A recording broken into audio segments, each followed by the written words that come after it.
Hey friends. So today I had one of those days. I had last night, which I don't always do, I had gone through and scheduled all of the activities, all the things I wanted to do today. I put it in my calendar. I was good about this for a while. I've dropped off a little bit with it recently.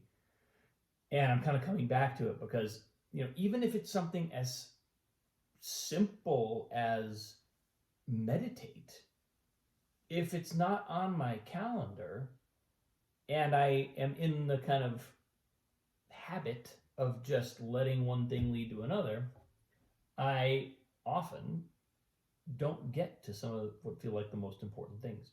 So, anyway, I had diligently gone through and scheduled the whole day with all the things I wanted to do, and then I got up this morning and promptly did almost none of them.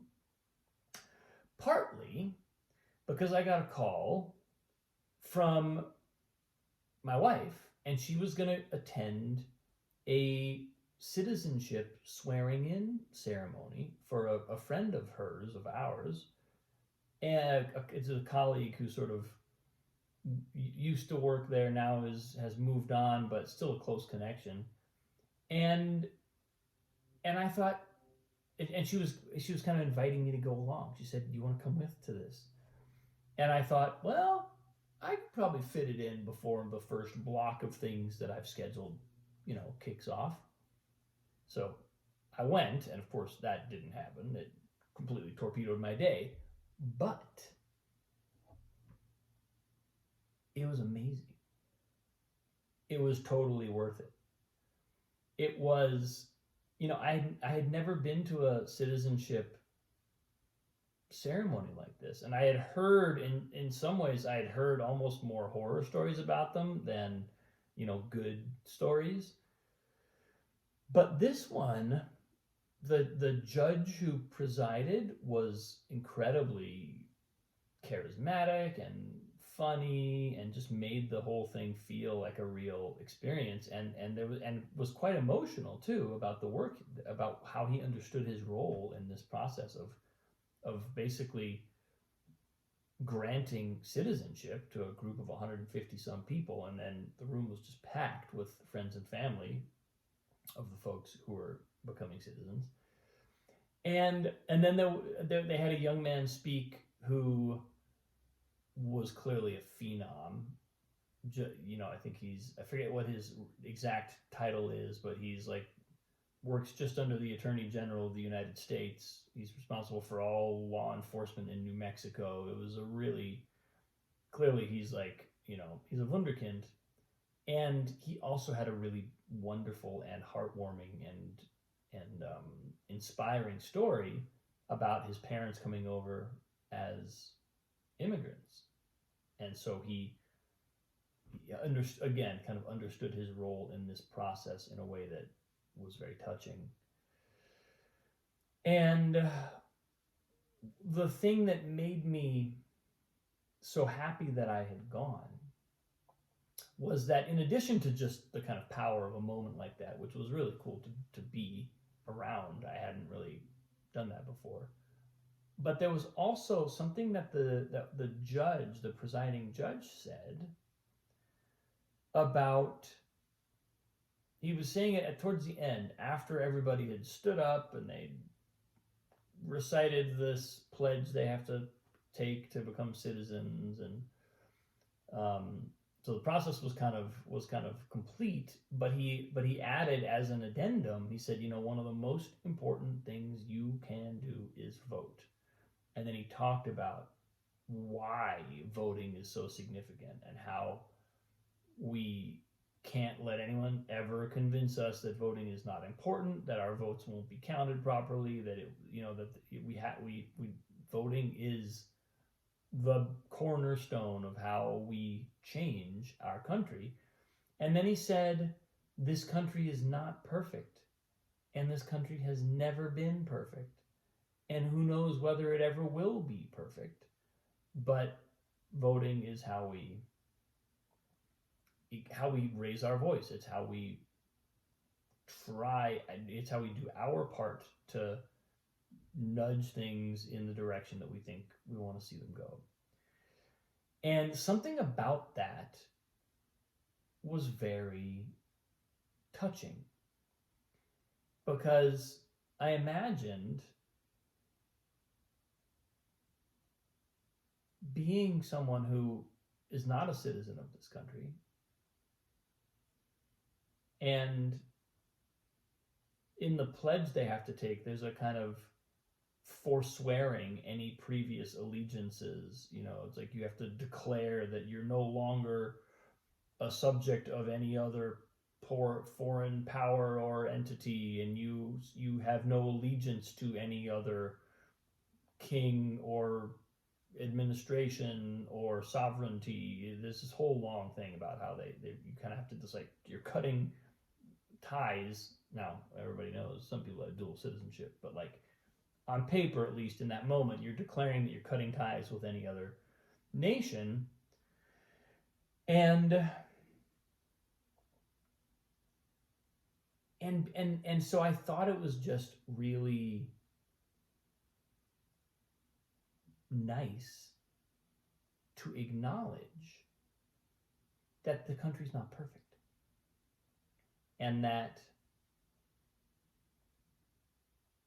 it's a work in progress. It's an experiment.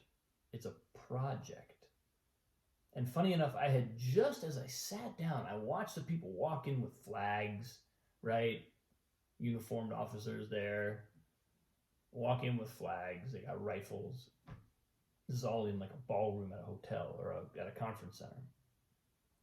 So there was this kind of procession, not a big one, but just a little procession, and little, like, military bit at the top. And I thought to myself, wow, the notion of a country is it's like a club. It's like a club. I imagine like, people in the desert or the jungle or the woods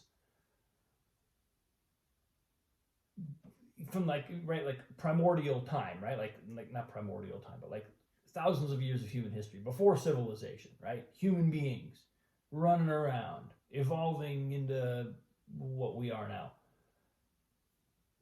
forming little groups and gangs and tribes, and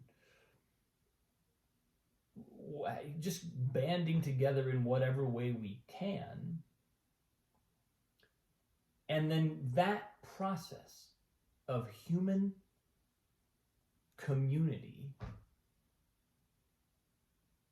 evolving from the level of a handful of cavemen running around together to a modern day nation state. It boggles the mind, and it made me appreciate, there's this almost like a cliche that America is the first country founded on an idea, because it's the first country where we set out a framework, a constitution of rules and laws, and we were going to be a country where the authority of government issues from the consent of the governed.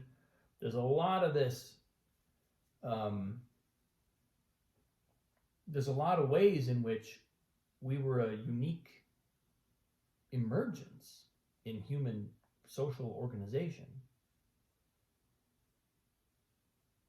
And somehow, this is even before the ceremony happened, somehow today that image came through of like, I imagine like being in the woods with my friends as a kid, and like starting a club or starting a band, not like a music band, like a band of merry travelers.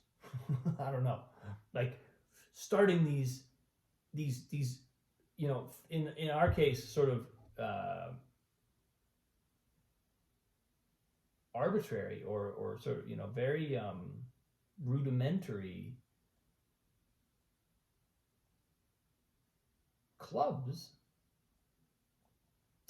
and understanding that as the impulse the human impulse towards intentional community manifesting through kids playing in the woods. And it just kind of all blew my mind that that's what we are. And this is where we are with it. It's just a little bit remarkable. And I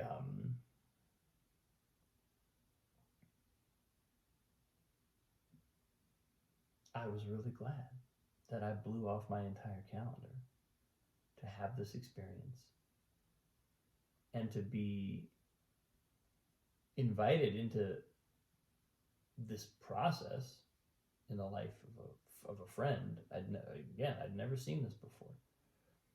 And I was sort of surprised. I was kind of impressed. I was like, this is kind of cool. Like, I don't know that all ceremonies are like that. I think, we live in a state, New Mexico, where there's a fair amount of awareness of American colonialism, if we can call it that. And I think that's part of what I found so moving and so surprising and uplifting about the way that this judge kind of handled the proceedings. There's also a video message from Joe Biden, which was great. But I just found myself going, wow, both just on an intuitive level, backing up to see how human culture organizes itself and how our American experiment is quite remarkable for all its imperfections.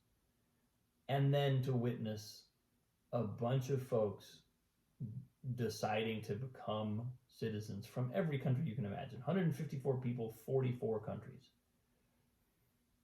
To watch that happen and hear speeches and hear statements that didn't sound like rubber stamping a kind of dry and sort of bureaucratic process, but really felt like launching a bunch of new family members into the mix, into the bucket, into the nation as co-creators of what we are. It was really cool. Really cool.